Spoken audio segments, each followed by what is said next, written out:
권세 있는 만주족 미녀들이 가득한 삼궁유권에서 김가씨는 조선의 피가 흐르는 외로운 이방인이었습니다. 천한 노비 신분으로 자금성에 발을 들였을 때 그녀가 가진 것이라곤 두려움, 그리고 운명을 바꾸겠다는 갈망뿐이었습니다. 그녀는 약해질 수도 쉴 수도 없었습니다. 그녀는 10년이라는 긴 세월 동안 자신의 몸을 오직 출산을 위한 도구로 바쳤고 연이어 4명의 황자를 걸륭제에게 안겨주었습니다. 자신의 피와 살을 깎아 가문에 찍힌 노비의 낙인을 지원했고 낳은 아이들을 디딤돌 삼아 권력의 정점을 향해 기어 올랐습니다.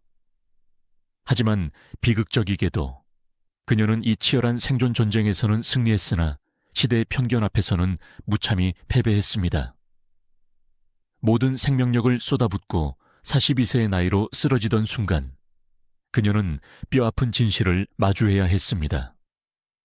자신의 아들들이 아무리 뛰어나다 한들 어미의 몸에 흐르는 그 이방인의 피 때문에 영원히 황제의 자리에 오를 수 없다는 사실을 말입니다.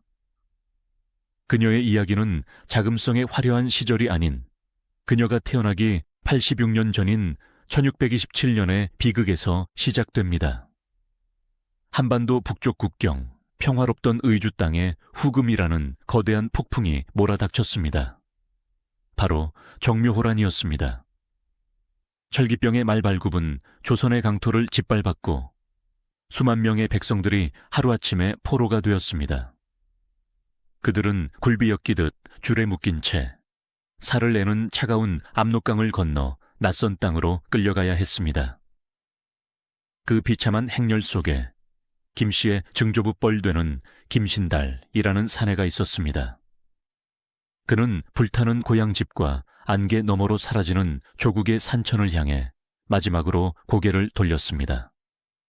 그는 몰랐을 것입니다.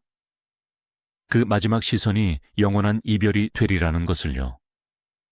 만주 땅에 발을 디딘 순간부터 그와 그의 후손들은 더 이상 평범한 백성이 아니었습니다. 그들은 자유를 박탈당했고 임에는 노예라는 낙인이 찍혔으며 청나라 황실의 사유재산인 내무부 포의 조직에 편입되었습니다. 포이, 겉으로는 황실의 집사처럼 들리지만 실상은 대대로 세습되는 종신형과도 같은 노비 신분이었습니다. 포이로 태어난 자는 오직 주인을 위해 살고 주인을 위해 고개를 숙이며 죽어서도 주인의 무덤가를 지키는 그림자가 되어야 했습니다. 세월은 무심하게 흘러 김씨 가문은 3대에 걸쳐 타향에서 나고 죽었습니다. 비록 만주어를 쓰고 변발을 했지만 김씨 집안의 깊은 안방에서는 여전히 조선의 풍습이 맥을 잇고 있었습니다. 그들은 김치를 담그고 아이들에게 의주라는 뿌리를 가르치며 가슴 한구석에 망국의 유민이라는 지울 수 없는 한을 품고 살았습니다. 강희 52년 번화한 북경성 내무부 관령 김산보의 저택에서 한 여자아이의 울음소리가 밤하늘을 갈랐습니다. 바로 김씨였습니다. 아버지 김산보는 핏덩이 딸을 안아들고 기쁨과 탄식이 뒤섞인 한숨을 내쉬었습니다. 포의 가문의 딸이 못생기면 평생 험한 일을 해야 하고 만약 예쁘다면 그 운명은 더욱 가혹할 수 있었기 때문입니다. 노비 가문 딸의 미모는 자신의 것이 아니라 황제의 재산이었고 왕공 귀족들의 놀이개나 선물로 바쳐질 운명이었으니까요. 김씨는 무럭무럭 자랐습니다. 그리고 아버지의 우려대로 그녀는 아름다웠습니다. 하지만 그녀의 아름다움은 당시 청나라 귀족들이 선호하던 바람 불면 날아갈 듯한 한족풍의 병약한 미녀들과는 달랐습니다.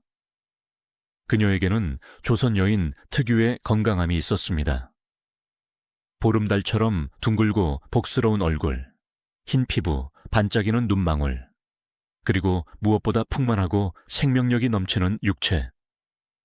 만주족들의 눈에 그녀는 다듬어지지 않은, 그러나 묘하게 피를 끓게 만드는 야생화처럼 보였을 것입니다. 옹정 5년 피할 수 없는 운명이 김씨의 문을 두드렸습니다. 황자들을 위한 수녀 선발령이 내려진 것입니다. 내무부 포의 출신인 김 씨는 선택의 여지 없이 이 잔인한 경쟁에 내던져졌습니다. 자금성의 붉은 벽은 하늘을 가릴 듯 높았고 그 안에는 수백 명의 소녀들이 서 있었습니다. 류호록 씨, 부찰 씨 같은 명문가 교수들은 화려한 비단옷을 입고 거만하게 서서 김 씨와 같은 포의 출신 소녀들을 벌레 보듯 멸시했습니다. 그녀들에게 김 씨는 그저 하인일 뿐 황자를 모실 자격조차 없는 존재였습니다. 김 씨는 고개를 숙였지만 마음마저 굽히지는 않았습니다. 그녀는 가진 것이 없었습니다. 뒷배도 없었고 태감들에게 쥐어줄 뇌물도 없었습니다. 그녀가 가진 유일한 자산은 바로 그녀 자신, 젊음과 건강한 육체, 그리고 끈질긴 조선의 핏줄 뿐이었습니다. 그리고 옹정제의 눈길이 그녀에게 머물렀습니다.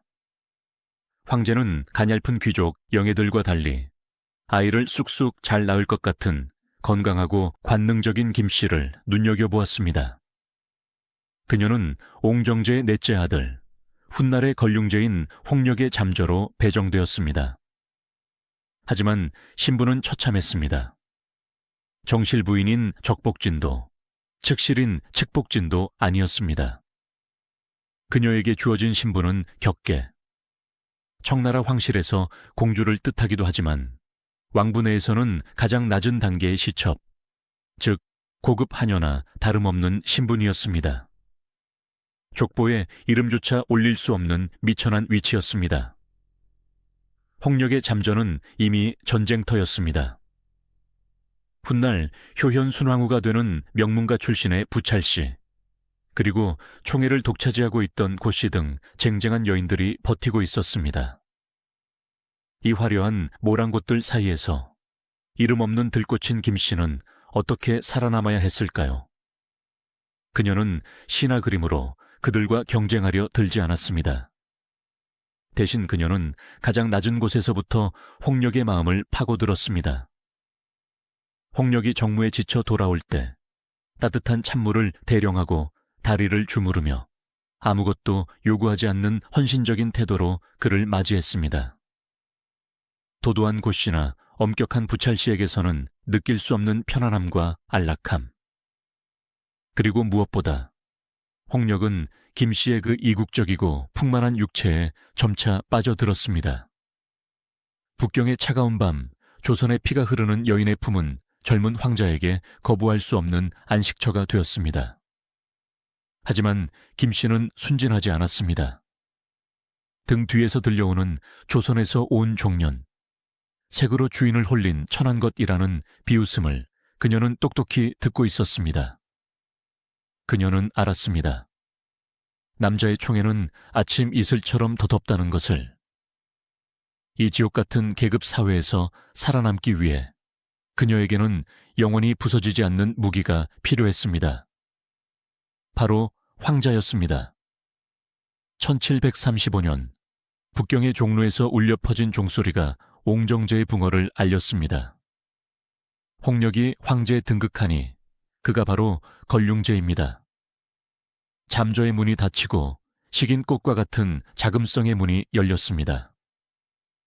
이제 진짜 승부가 시작된 것입니다. 김 씨는 신무문을 지나며 맹세했을 것입니다. 김 씨는 더 이상 노비의 딸로 살지 않겠다. 내 뱃속으로 낳은 아이들을 이 제국의 주인으로 만들리라. 걸륭 원년 첫 책봉에서 그녀는 김귀인에 봉해집니다. 황제는 그녀의 성씨인 김을 그대로 봉호로 내리며 그녀의 정체성을 잊지 않았습니다. 그리고 불과 2년 뒤 그녀의 헌신과 매력을 인정한 황제는 그녀를 갑인으로 승격시킵니다. 가는 아름답다, 기리다는 뜻입니다. 노비 출신의 격계였던 여인이 당당히 내명부의 주인이 된 것입니다. 하지만 갑인 김 씨에게 빈의 자리는 종착역이 아니었습니다. 그것은 그녀가 평생을 바쳐 이루고자 했던 거대한 야망, 즉 자신의 비천한 핏줄을 제국에서 가장 고귀한 핏줄로 바꾸기 위한 처절한 전쟁의 서막일 뿐이었습니다. 1737년 김씨는 갑인이라는 지위에 올랐습니다. 노비 가문 출신으로서는 기적과도 같은 승진이었습니다. 하지만 화려한 비단옷 속에 감춰진 그녀의 속내는 새까맣게 타들어가고 있었습니다. 황궁이라는 곳은 직함이 밥을 먹여주지 않는 곳입니다. 황제의 총애는 권불 10년, 아니 화무 11홍이라 했습니다. 붉은 꽃도 열흘을 넘기지 못하듯 황제의 사랑은 언제든 더 젊고 더 가문 좋은 여인들에게로 옮겨갈 수 있었습니다. 당시 걸륭제의 후궁에는 거대한 두 개의 태산이 버티고 있었습니다. 하나는 걸륭제가 평생을 사랑했던 첫사랑이자 완벽한 국모 효현순왕후 부찰씨였습니다. 또 하나는 대학사의 딸이자 교태 넘치는 매력으로 황제를 사로잡은 귀비 고가씨였습니다. 만주족 명문가 출신의 이들 틈바구니에서 아무런 정치적 뒷배경이 없는 포위 출신의 김씨가 설 자리는 좁았습니다. 그녀가 가진 것은 오직 하나, 황제가 잠시 머물다 가는 아름다운 육체뿐이었습니다. 하지만 김씨는 알고 있었습니다. 육체는 늙어가고 아름다움은 시든다는 것을. 1738년의 겨울은 유난히 추웠습니다. 그리고 황실에는 비극이 닥쳤습니다. 걸륭제가 가장 아끼던 적장자, 황후 부찰씨의 아들인 이황자 영년이 9살의 나이로 요절한 것입니다. 황제는 비통에 잠겼고 황후는 실신했습니다. 자금성 전체가 초상집처럼 가라앉았습니다. 하지만 냉혹하게 들릴지 모르겠으나 누군가의 불행은 누군가에게는 기회였습니다. 적장자가 사라지자 황희계승의 구도는 안개 속으로 빠져들었습니다. 텅 빈 동궁의 자리를 놓고 후궁들의 눈빛은 서늘하게 빛나기 시작했습니다. 갑인 김씨는 이 기회를 놓칠 수 없었습니다. 그녀는 밤마다 쓴 탕약을 삼켰습니다. 몸을 따뜻하게 하고 아이를 들어서게 한다는 온갖 비방을 다 썼습니다. 궁녀들이 모두 잠든 깊은 밤, 그녀는 고향 의주 쪽 하늘을 바라보며 삼신할미에게 빌고 또 빌었을 것입니다. 제발 제게 아들을 점지해 주소서. 이 위태로운 이방인의 삶을 구원해 줄 핏줄을 주소서. 그것은 기도가 아니라 절규였습니다. 아이가 없다면 그녀는 언젠가 늙고 병들어 이름 없이 사라질 잊혀진 여인이 될 운명이었으니까요. 하늘은 마침내 이 간절한, 어쩌면 탐욕스러울 만큼 처절한 기도에 응답했습니다. 1738년 여름, 김씨의 월경이 멈췄습니다. 태기가 감돌기 시작한 것입니다. 소식은 은밀하게, 그러나 빠르게 내명부로 퍼져나갔습니다. 황후가 아들을 잃고 슬퍼하는 와중에 들려온 갑인 김씨의 회임 소식. 누군가는 축하했지만 누군가는 질투의 시선으로 그녀의 배를 노려보았습니다. 천안포의 주제에 감히 황자를 품다니. 과연 저 뱃속의 아이가 무사히 세상 빛을 볼 수 있을까? 김씨는 두려웠습니다. 역사 속 수많은 후궁들이 임신 중에 의문의 사고를 당하거나 독살당했다는 이야기를 그녀는 너무나 잘 알고 있었습니다. 그녀는 회임 기간 내내 철저하게 웅크렸습니다. 처소박 출입을 삼가고 들어오는 음식은 은수저로 독을 확인한 뒤에야 입에 댔습니다. 황제의 방문조차 핑계를 대며 줄였습니다. 오로지 뱃속의 아이, 자신의 운명을 바꿔줄 그 작은 생명을 지키기 위해 그녀는 어미 늑대처럼 신경을 곤두세웠습니다. 10달 동안 그녀는 잠들지 못했습니다. 그리고 1739년 1월 14일, 자금성 북동쪽 갑인의 처소에서 우렁찬 아기의 울음소리가 터져 나왔습니다. 건강한 사내아이였습니다. 걸륭제의 네 번째 아들 사왕자 영성이 세상에 태어난 것입니다. 걸륭제의 기쁨은 이루 말할 수 없었습니다. 사랑하는 아들 영련을 잃고 상심에 빠져 있던 황제에게 건강하고 튼튼한 사왕자의 탄생은 하늘이 내려준 위로와도 같았습니다. 황제는 한 걸음에 달려와 핏덩이 아들을 안아 올렸습니다. 황제의 품에 안긴 아기, 그리고 그 모습을 땀에 젖은 채 바라보는 김씨. 그 순간 김씨를 바라보는 황제의 눈빛이 변했습니다. 그녀는 더 이상 잠자리를 즐기기 위한 후궁이 아니었습니다. 제국의 황통을 잇는 어머니가 된 것입니다. 사왕자의 탄생은 김씨의 위상을 송두리째 뒤바꾸어 놓았습니다. 궁녀들과 태감들의 태도가 180도 달라졌습니다. 복도에서 마주치면 고개만 까딱하던 자들이 이제는 땅바닥에 머리를 찌으며 문안 인사를 올렸습니다. 내명부의 서열은 엄격하지만 청나라 황실에는 보이지 않는 법칙이 있었습니다. 바로 모의자귀, 어머니는 아들로 인해 귀해진다는 법칙입니다. 김씨는 이제 황자의 생모라는 가장 강력한 갑옷을 입게 되었습니다. 누구도 그녀를 조선에서 온 종년이라고 대놓고 무시할 수 없게 되었습니다. 그녀의 아들이 훗날 황제가 될지도 모르는 일이었으니까요. 김씨는 아들 영성을 품에 안고 젖을 물리며 다짐했을 것입니다. 내 아들아, 너는 나처럼 살지 않게 하겠다. 너는 굽신거리지 않을 것이다.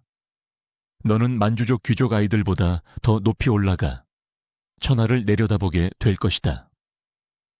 그녀의 눈에는 이제 단순한 생존 본능을 넘어선 서늘하고 거대한 야망이 깃들기 시작했습니다.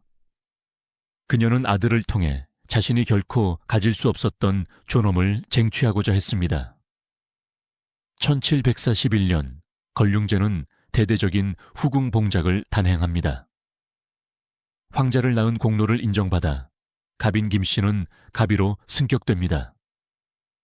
빈에서 비로의 승진, 이것은 단순한 한 단계 상승이 아니었습니다. 청나라 내명부 시스템에서 빈은 독자적인 궁을 거느리고 자신만의 세력을 구축할 수 있는 명실상부한 고위 후궁, 즉 주위의 정점에 들어서는 것을 의미합니다. 이제 그녀는 황후, 귀비와 한 테이블에 앉아 차를 마실 수 있는 신분이 되었습니다. 입궁한 지 10여 년, 낯선 이국 땅에서 노비의 딸로 시작해 마침내 제국의 상류 사회에 안착한 것입니다.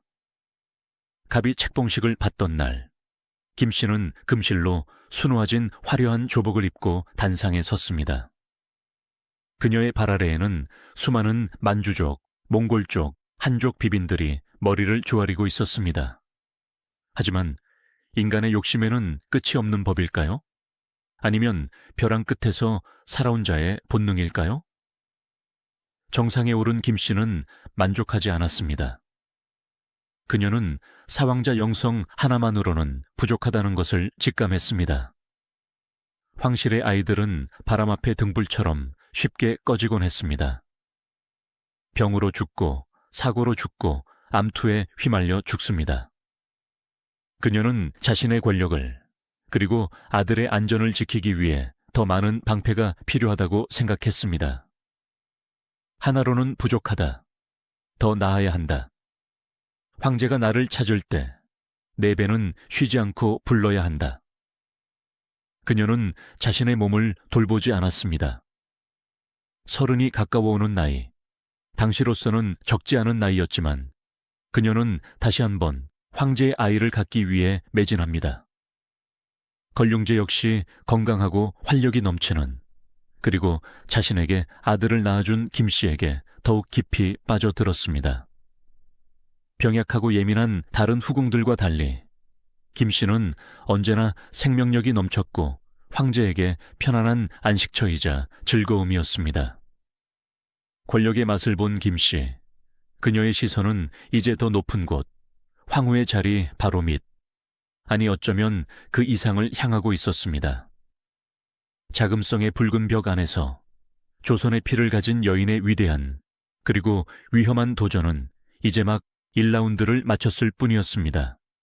1740년대 중반, 겉으로는 강건성세의 태평성대가 이어지고 있었지만 자금성 내명부의 공기는 살얼음판처럼 차가웠습니다.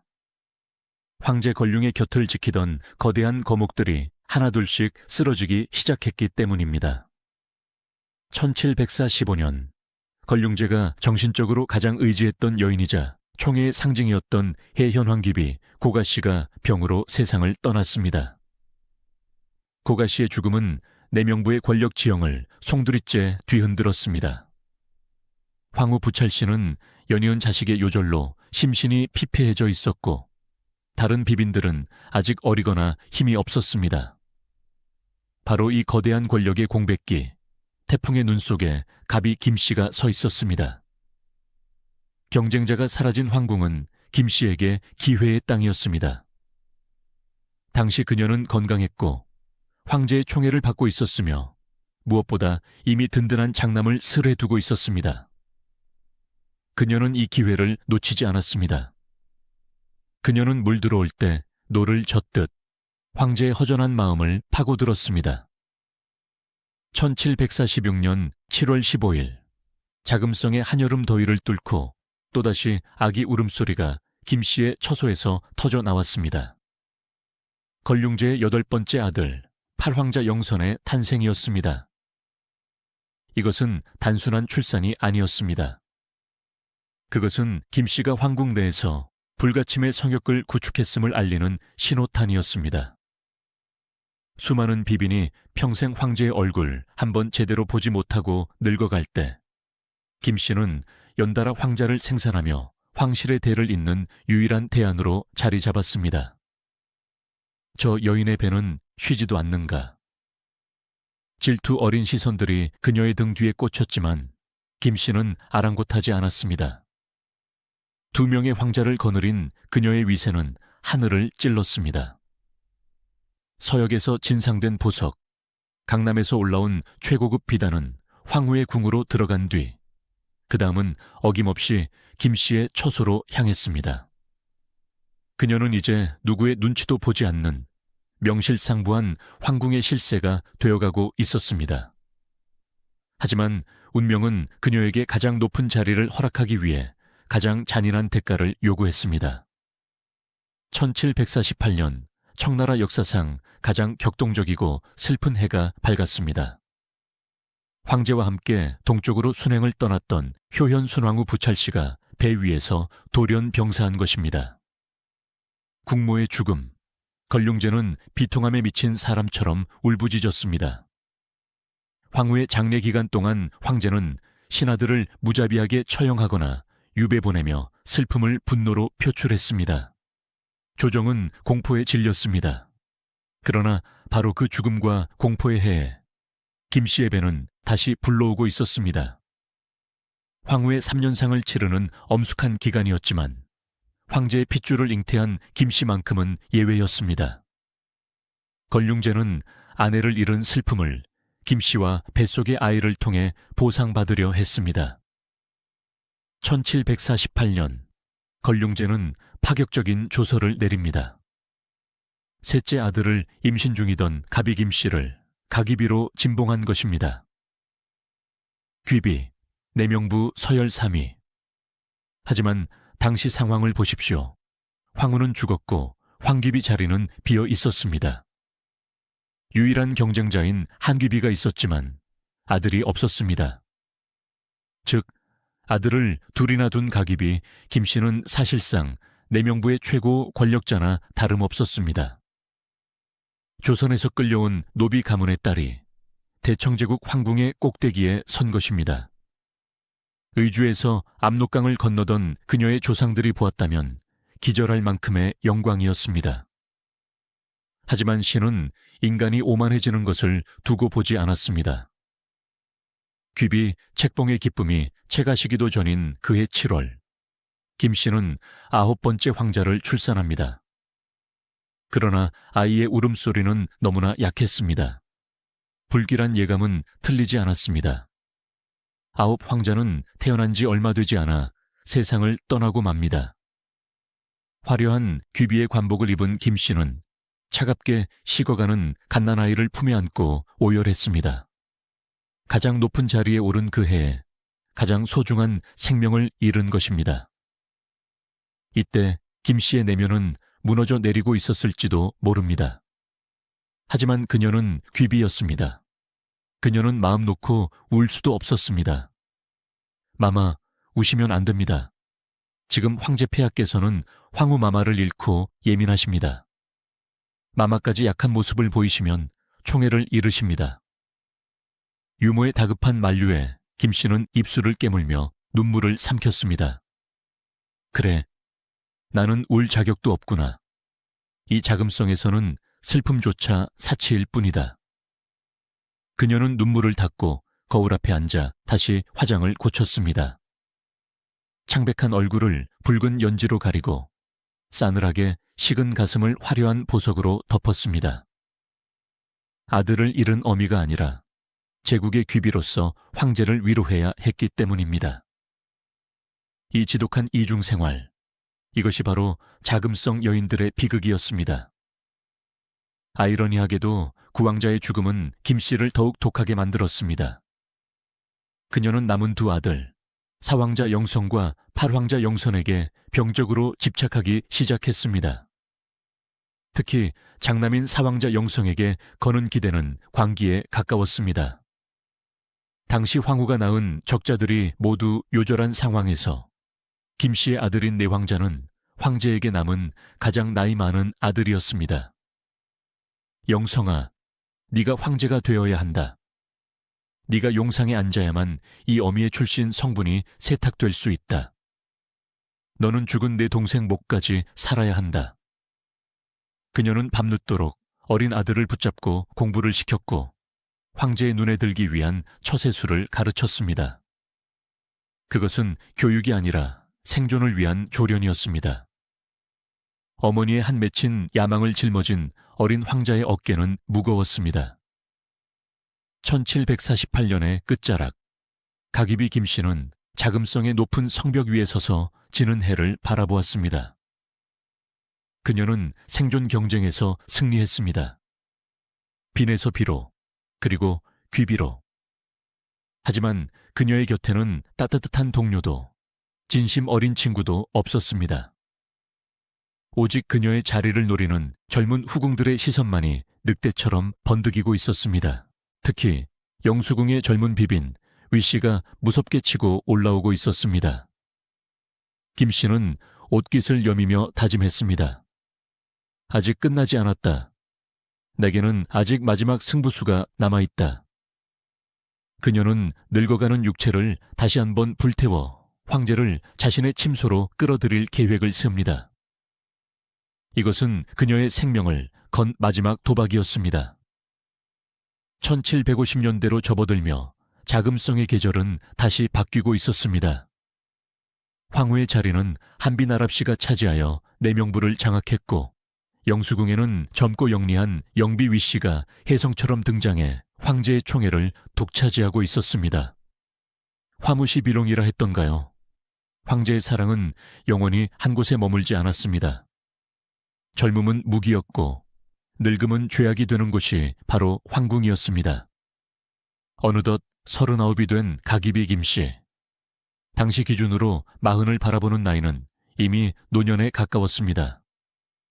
잦은 출산과 치열한 암투로 그녀의 몸은 이미 망가질 대로 망가져 있었습니다. 비단옷 속에 감춘 그녀의 무릎은 시렸고 밤마다 식은땀을 흘리며 깨어났습니다. 주변의 시녀들과 태이들은 간곡히 만류했습니다. 마마, 이제는 몸을 돌보셔야 합니다. 더 이상의 출산은 목숨을 거는 일입니다. 하지만 김 씨는 고개를 저었습니다. 그녀의 눈빛은 여전히 형형했습니다. 그것은 생에 대한 애착이 아니라 권력에 대한 집착이었습니다. 내가 여기서 멈추면 내 아들들은 저 젊은 후궁들의 자식들에게 밀려난다. 나는 아직 건재하다는 것을, 내가 여전히 황제의 여자라는 것을 증명해야 한다. 1751년, 그녀는 자신의 남은 생명력을 모두 끌어모아 마지막 승부수를 던집니다. 기적처럼, 아니 어쩌면 비극적으로 그녀에게 다시 태기가 찾아왔습니다. 40에 가까운 나이의 임신, 이것은 축복이라기보다 목숨을 건 도박에 가까웠습니다. 1752년 2월 7일, 북경의 매서운 겨울바람이 창문 틈을 파고들던 날, 김 씨는 상호 끝에 4번째 아이를 낳았습니다. 또다시 아들이었습니다. 걸륭제의 11번째 아들, 11황자 영성이 세상에 태어난 것입니다. 이로써 김 씨는 무려 4명의 황자를 낳는 대기록을 세우게 됩니다. 청나라 역사를 통틀어 한 명의 후궁이 4명의 황자를 생산한 예는 극히 드뭅니다. 이것은 그녀가 얼마나 집요하게 황제의 곁을 지켰는지, 그리고 걸륭제가 그녀를 얼마나 각별하게 아꼈는지를 보여주는 결정적인 증거였습니다. 황제는 늙어가는 연인이 목숨을 걸고 낳아준 늦둥이 아들을 보며 감격했습니다. 하지만 막내 아들 11황자 영성은 형들과는 조금 달랐습니다. 그는 울음소리부터 가냘팠고 자라면서 무예보다는 북과 먹을 가까이 했습니다. 훗날 청나라 4대 서예가 중 한 명인 성친왕으로 역사에 이름을 남기게 되는 영성. 그의 섬세한 감수성과 천재적인 예술성은 어쩌면 시와 그림을 사랑했던 아버지 걸륭제의 취향과 평생 이국 땅에서 고향을 그리워하며 한을 삼켰던 어머니 김 씨의 슬픈 감성이 결합되어 만들어진 것일지도 모릅니다. 김 씨는 늦둥이 영성을 품에 안고 유독 애틋해했다고 전해집니다. 막내의 고사리 같은 손이 붓을 잡고 글씨를 쓰는 모습을 보며 그녀는 자신이 가보지 못한 세상, 정치와 암투가 없는 자유로운 예술의 세계를 꿈꾸었을지도 모릅니다. 하지만 어머니 김 씨의 마음 한구석에는 여전히 야망가 김 씨가 살아있었습니다. 당시 황위 계승 구도는 복잡하게 돌아가고 있었습니다. 김 씨의 장남인 사황자 영성은 성실하고 효심이 깊었으나 천재적인 재능을 보이며 황제의 총애를 한 몸에 받던 오황자 영기에게 밀리고 있었습니다.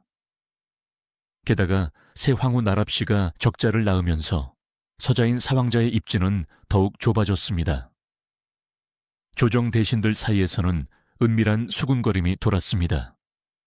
사황자는 훌륭하나 그 외가가 조선의 노비 출신 아니던가? 어미의 신분이 천한데 어찌 대통을 잇겠는가? 이 말들은 비수처럼 김 씨의 가슴을 후벼 팠습니다. 그녀가 아무리 귀비가 되고 황자를 넷이나 낳아도 핏줄이라는 천형은 지워지지 않는 낙인처럼 그녀와 아들들을 따라다녔습니다. 김 씨는 초조해졌습니다. 그녀는 아들들을 더욱 혹독하게 채찍질했습니다. 너희는 반쪽짜리 만주족이 아니다. 너희는 황제의 아들이다. 만주어, 기마술, 경전, 그 어느 것 하나라도 뒤처져서는 안 된다. 그녀의 처소인 계상궁은 자금성 안에 작은 조선이자 동시에 숨막히는 스파르타 교육장이었습니다. 그녀의 사랑은 집착으로 변질되어 갔고 아들들은 어머니의 거대하고 무거운 기대에 짓눌려 숨을 죽여야 했습니다. 그러나 정신력으로 버티기에는 육체의 한계가 너무나 명확했습니다. 1754년 자금성의 가을은 유난히 쓸쓸하고 길었습니다. 정원의 오동나무 잎이 하나둘 떨어져 흙으로 돌아가듯 각입이 김 씨의 생명력 또한 속절없이 사그라들고 있었습니다. 4번의 출산은 그녀에게 황실 최고의 영광을 가져다 주었지만 동시에 그녀의 육체를 뿌리째 갉아먹었습니다. 40을 갓 넘긴 나이였지만 거울 속에 비친 그녀의 모습은 이미 노파와 다를 바 없었습니다. 화려한 가체의 무게조차 감당할 수 없을 만큼 목은 가늘어졌고 한때 황제의 마음을 사로잡았던 풍만하고 건강했던 육체는 고통 속에 말라가고 있었습니다. 하지만 육체의 고통보다 그녀를 더 괴롭힌 것은 뼛속까지 파고드는 불안이었습니다. 그녀가 병석에 눕자마자 황궁의 공기는 냉혹하게 변했습니다. 기다렸다는 듯이 권력의 지각 변동이 시작된 것입니다. 황후 나랍씨는 내명부를 완벽하게 장악하며 적자의 위험을 과시했고, 젊고 영리한 영비 위씨는 황제의 총애를 독차지하며 차기 대권 주자로 무섭게 치고 올라오고 있었습니다. 김씨는 흐릿해지는 의식 속에서도 본능적으로 공포를 느꼈습니다. 내가 눈을 감으면 덩그러니 남겨질 내 아들들은 어떻게 되는가? 특히 장남인 사왕자 영성의 입지는 위태로웠습니다. 그는 성실했지만 천재적인 오왕자 영기나 적통 황자들에 비하면 빛이 바랬습니다. 조정 대신들 사이에서는 이미 공공연한 수군거림이 돌고 있었습니다. 사왕자는 훌륭하나 그 외가의 뿌리가 너무 천하다. 어미가 조선에서 끌려온 노비 출신인데 어찌 대청의 황통을 잇겠는가.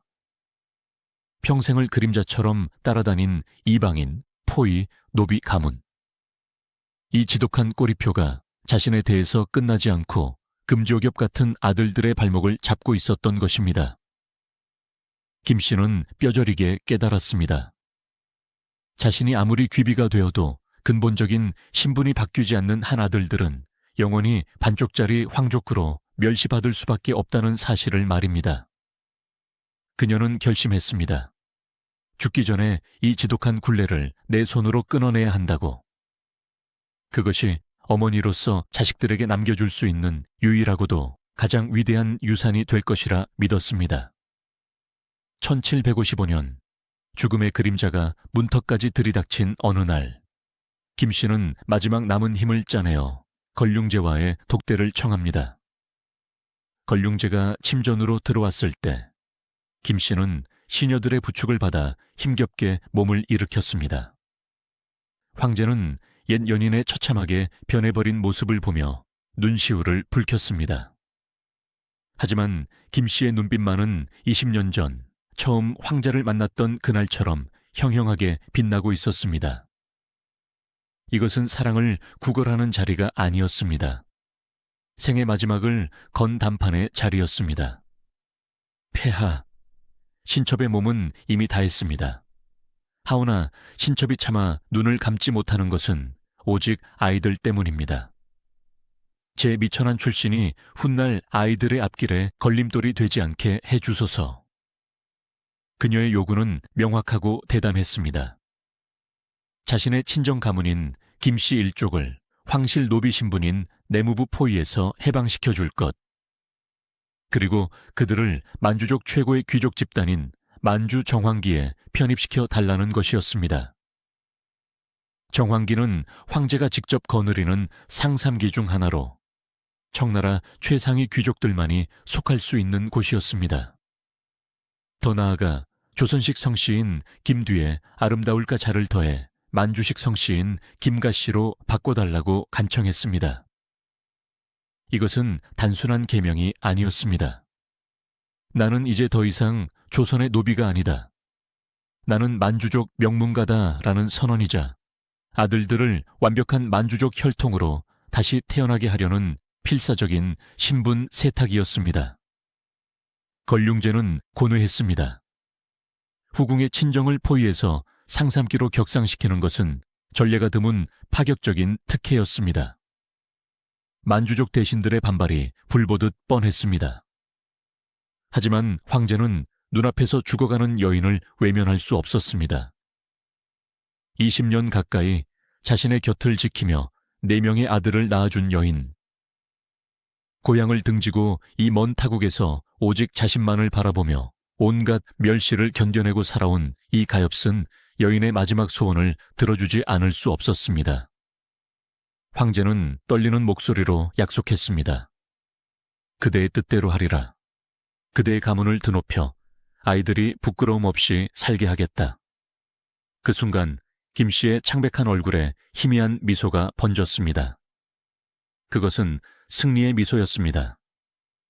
비록 살아서 황후의 자리는 얻지 못했지만 그녀는 마침내 가문의 역사를 바꾸고 자식들에게 귀족의 혈통을 선물하게 된 것입니다. 그녀는 자신의 임무를 완수했습니다. 하지만 운명은 잔인하게도 그녀에게 그 영광을 누릴 시간을 단 하루도 허락하지 않았습니다. 약속을 받아낸 직후부터 김 씨의 상태는 급격히 악화되었습니다. 1755년 11월 15일, 차가운 삭풍이 자금성의 창호지를 때리던 날, 각입이 김 씨, 아니 이제는 김가 씨가 된 그녀는 마침내 42년의 치열했던 삶을 내려놓고 숨을 거둡니다. 그녀가 숨을 거두는 순간, 걸륭제는 그녀의 곁을 지키며 뜨거운 눈물을 흘렸다고 전해집니다. 짐을 위해 그토록 애쓰더니 어찌 이리 급하게 가는가. 황제는 그녀가 죽자마자 약속을 이행했습니다. 다음 날 그녀를 숙가황기비로 추서합니다. 내명부 최고의 명예이자 황후 바로 다음 가는 자리. 시호인 숙가는 맑고 어질며 아름답다는 뜻입니다. 평생을 이방인의 콤플렉스와 싸우며 치열하게, 때로는 독하게 살아야 했던 그녀에게 황제가 내려준 마지막 위로였습니다. 그리고 황제는 조칙을 내려 그녀의 가문 전체를 만주 정황기로 승격시키고 성씨를 김가씨로 고치도록 명했습니다. 그녀의 일족은 노비 문서인 포의 명부에서 삭제되고 만주족 귀족 명부에 당당히 이름을 올리게 되었습니다. 죽어서야 비로소 완성된 이름, 숙가황기비 김가씨. 그녀의 육신은 차갑게 식어 자금성을 떠날 준비를 하고 있었지만 그녀가 남긴 4명의 황자와 격상된 가문의 위상은 그녀가 패배자가 아니라 최후의 승리자였음을 웅변하고 있었습니다. 그러나 그 승리는 너무나 쓸쓸했습니다. 평생을 부정하고 싶었던 조선의 피, 그러나 끝내 지울 수 없었던 그 정체성을 안고 떠난 그녀. 자금성의 높은 벽 너머로 그녀의 혼은 그토록 그리워하던 고향 의주로 날아갔을까요? 아니면 여전히 불안한 눈빛으로 아들들의 곁을 맴돌며 황궁의 권력 다툼을 지켜보고 있었을까요? 죽음은 끝이 아니었습니다. 오히려 그녀의 진정한 전설은 무덤 속에서 다시 시작되고 있었습니다. 1755년 겨울, 숙가황기비 김씨가 떠난 자금성에는 짙은 허무함만이 감돌았습니다. 걸륭제는 약속대로 그녀의 장례를 황기비의 예에 따라 성대하게 치러주었습니다. 그녀의 시신은 화려한 금관에 안치되었고 그 위에는 숙가라는 아름다운 시호가 새겨졌습니다. 숙은 맑고 정숙하다는 뜻이요. 가는 아름답다는 뜻이니 평생을 이방인의 콤플렉스 속에서 몸부림쳤던 그녀에게 황제가 내려준 최후의 찬사이자 사랑 고백이었습니다. 하지만 어머니라는 거대한 방패가 사라지자 남겨진 4명의 황자들에게는 혹독한 시련의 계절이 시작되었습니다. 황궁은 힘없는 자들에게 자비가 없는 곳입니다. 어머니가 살아있을 때는 황기비의 아들로서 위세를 떨쳤지만 어머니가 사라지자 그들은 냉혹한 정치판에 맨몸으로 노출되었습니다.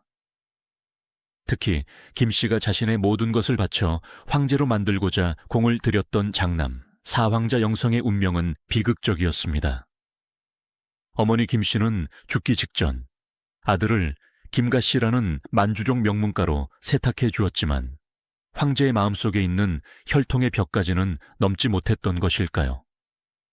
아니면 어머니 없는 황자가 황위 계승권 다툼에 휘말려 피를 보는 것을 막으려던 황제의 배려였을까요? 결정적인 사건은 김씨가 죽고 8년 뒤인 1763년에 일어났습니다. 걸륭제는 돌연 사황자 영성을 자신의 숙부인 이친왕의 양자로 입적시키라는 조칙을 내립니다. 표면적으로는 대가 끊긴 숙부의 가문을 잇게 한다는 명분이었지만 정치적으로 이것은 사형 선고나 다름없었습니다. 황자가 다른 가문의 양자로 간다는 것은 황실 적통에서 배제되어 황위 계승권을 영구히 박탈당한다는 것을 의미했기 때문입니다. 숙가황기비가 평생을 바쳐 닦아놓은 황제 만들기 꿈이 걸륭제의 말 한마디로 물거품이 된 순간이었습니다. 지하에 있는 김씨가 이 소식을 들었다면 피눈물을 흘리며 관뚜껑을 긁었을 것입니다. 내 아들이 황제가 될 수 없다니. 그러나 역사의 아이러니일까요? 황위 계승권에서 멀어진 덕분에 사왕자 영성은 훗날 벌어지는 피비린내, 나는 형제들의 권력 다툼에서 한 발짝 물러나 목숨을 부지할 수 있었습니다. 비록 황제는 되지 못했지만 평온한 삶을 살 수 있었던 것입니다. 어머니의 야망이 좌절된 자리에는 뜻밖의 꽃이 피어났습니다. 바로 막내 아들 11황자 영성이었습니다. 형이 양자로 쫓겨나고 권력과 멀어지자 영성은 칼 대신 붓을 잡았습니다. 그는 어머니에게서 물려받은 섬세한 감수성과 예술적 재능을 꽃피웠습니다. 그는 훗날 청나라 서해사를 대표하는 4대 명필 중 한 명이 되어 성친왕으로 역사에 이름을 남기게 됩니다. 그의 글씨는 힘이 넘치면서도 우아하여 천하의 보물로 여겨졌고 황제인 아버지조차 아들의 글씨를 아꼈다고 합니다. 어머니 김씨는 아들이 천하를 호령하는 군주가 되길 바랐으나 아들은 예술의 세계를 호령하는 거장이 된 것입니다. 이것은 야망가였던 김씨가 남긴 또 다른 형태의 어쩌면 더 아름다운 위대한 유산이었습니다.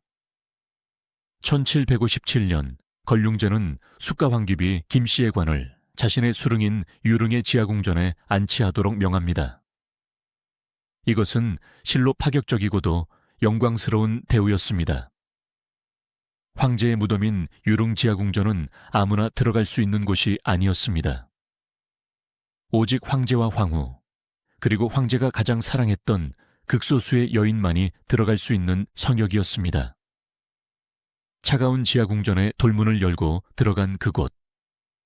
황제의 관이 놓일 자리 옆에는 걸륭제의 첫 번째 황후인 효현순왕후 부찰씨, 그리고 첫 번째 귀비였던 혜현황귀비 고가씨가 먼저 잠들어 있었습니다. 내노라 하는 만주족 명문가 출신의 여인들입니다. 그리고 그 바로 옆자리에 조선 의주에서 온 포이의 딸 김씨가 나란히 눕게 된 것입니다. 살아서는 신분의 벽 때문에 결코 황후와 나란히 앉을 수 없었고 언제나 한 발짝 뒤에서 고개를 숙여야 했던 그녀. 하지만 죽어서는 그들과 동등한 위치에서 같은 공간에서 영원한 잠에 들게 되었습니다. 만주족의 명문가 여인들 틈에 누운 유일한 이방인. 걸륭제는 죽어서도 그녀를 곁에 두고 싶어 할 만큼 그녀를 진심으로 사랑했고 그녀의 헌신을 인정했던 것입니다. 이것이야말로 김씨가 평생을 바쳐 얻어낸 진정한 승리가 아니었을까요? 세월은 흘러갔습니다. 김씨의 아들들은 비록 황제는 되지 못했지만 청나라 황실의 최고의 왕작을 받으며 부귀영화를 누렸습니다. 그녀의 친정인 김가씨, 가문 역시 대대로 고위 관료를 배출하며 명문가로 자리 잡았습니다. 걸륭제는 80세가 넘어서도 가끔 유릉을 찾아 술을 따르며 젊은 시절 자신을 위해 헌신했던 눈매가 곱고 생명력이 넘쳤던 그 여인을 추억했다고 합니다. 그러나 역사는 승자의 기록이기에 그녀의 치열했던 삶은 숙가라는 아름다운 두 글자 시호 뒤에 가려졌습니다. 그녀가 흘렸던 눈물, 밤마다 삼켰던 불안, 그리고 핏줄을 바꾸고 싶어 했던 처절한 욕망은 공식 기록에서 점차 지워져 갔습니다. 하지만 유릉의 지하궁전 깊은 곳, 그녀의 관은 100년이 넘도록 침묵 속에 웅변하고 있었습니다. 나는 패배하지 않았다. 나는 살아남았고 내 핏줄은 이 제국에 깊이 뿌리내렸다. 평화로울 것만 같았던 그녀의 영면. 하지만 역사는 그녀를 가만히 두지 않았습니다. 대청제국이 멸망하고 혼란의 시기가 도래한 20세기. 그녀의 무덤에 끔찍한 불청객들이 찾아옵니다. 숙가황귀비 김씨가 눈을 감은 지 173년이 흐른 1928년 여름. 청나라가 멸망하고 군벌들이 할거하던 혼란의 시기.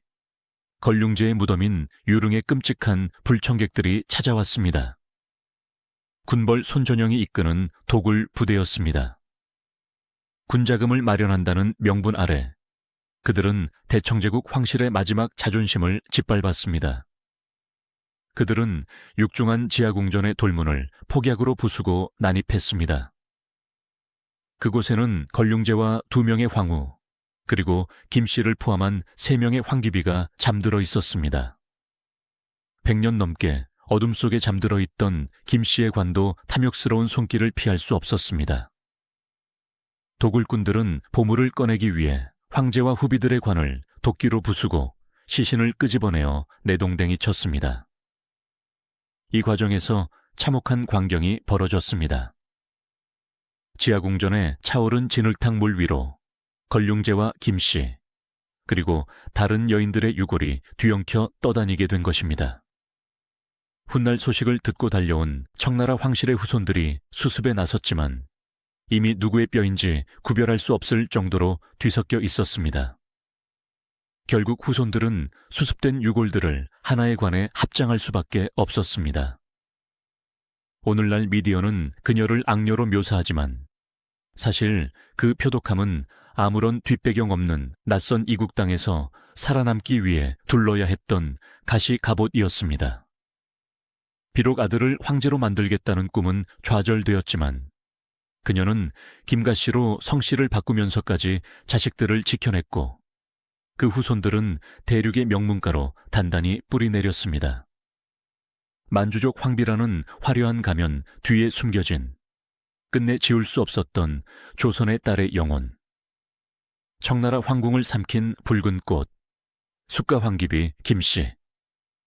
역사의 소용돌이 속에서 그 누구보다 치열하게 피어났던 그녀의 삶은 우리 곁에 영원한 향기로 남을 것입니다.